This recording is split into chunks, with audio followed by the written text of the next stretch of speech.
শিমুলিয়া ঘাটের এই ইলিশগুলো কে, কে মানে খাইছেন বা কে, কে গেছেন? আমি তো যাইনি আগে যেহেতু পদ্মার পাড়। তো আমি তো তখন গত ভিডিওতে মাওয়া ঘাট ছিলাম। মাওয়া ঘাট থেকে এই যে আমরা এখন শিমুলিয়া ঘাটে যাইতেছি। যেহেতু সকালে আমরা একদম সকালে বের হইছি। তো সকালে বের হওয়ার কারণে আগে আমরা ওই মাওয়া ঘাটে যেই পদ্মার ব্রিজ ওই জায়গায় সুন্দর আমরা ঘুইরা কিছু ছবি-টবি তুইলা তারপরে এই যে এখানে ওই টাইমে মেবি বেলা ২টা বাজে ২টা অথবা ৩টা।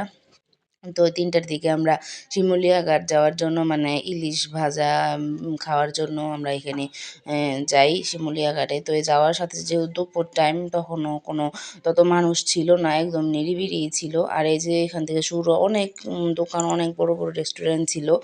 তারপরে যে এখানে আমরা গাড়ি দিয়ে আর আমরা একটা অটো নিছিলাম মানে ওই আ মামাঘাট থেকে একটু আগায় আসলে যে মেইন রোড, ওই মেইন রোডেই মানে এই অটোগুলা থাকে।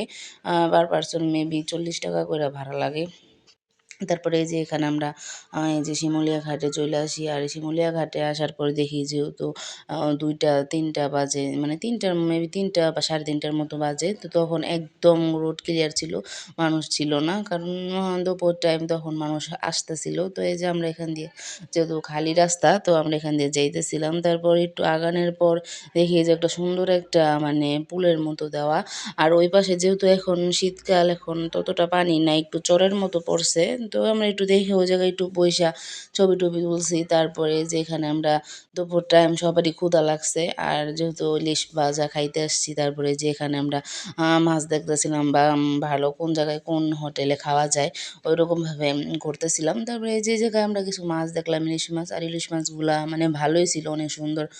তারপরে এই জায়গায় আমার জামাই আমার মানে ননাসের জামাই দুলাভাই তো তারা মিললে এখানে মাছ দেখতেছিল যেন কোন মাছটা নেওয়া যায় বা কোন মাছটা ভালো। আর এই মাছগুলা দেখা যাচ্ছে এই মাছগুলো অনেক বড়, বড় ছিল। তারপরে এই যে আমরা এখান থেকে এই যে এই মাছটা নেই। তারপরে এই জায়গা থেকে যে বড় মাছটা মানে ওই যে যেটা হাতে ওই মাছটা আমরা নেই। ওই মাছটা নেওয়ার পর আর আমরা যেহেতু ৬ জন ছিলাম ওই মাছটা আমাদের একদম পারফেক্টভাবে হয়ে গেছে গা। ৬ টুকরা মাছ হইছে আর টুকরা হইছে আর মাথা আর মানে লেজা আলাদা, আর লেজাটা দিয়ে আমরা মানে মাছের যে লেজা ভর্তা করে ওই লেজা ভর্তা করছিলাম।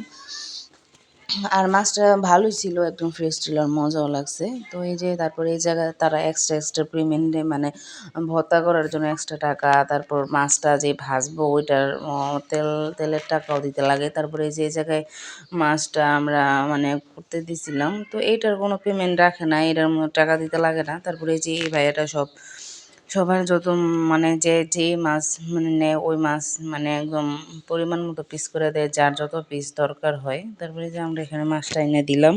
আর আমরা যেহেতু ৬ জন ৬ টুকরা করছিলাম আর এলো মাথাটা আর যে লেজার পিসটা থাকে ওইটা মানে আলাদা রাখছি। মাথাটা দোনোটাই ভাজছি কিন্তু লেজারটা আমরা ভর্তা করে নিছিলাম।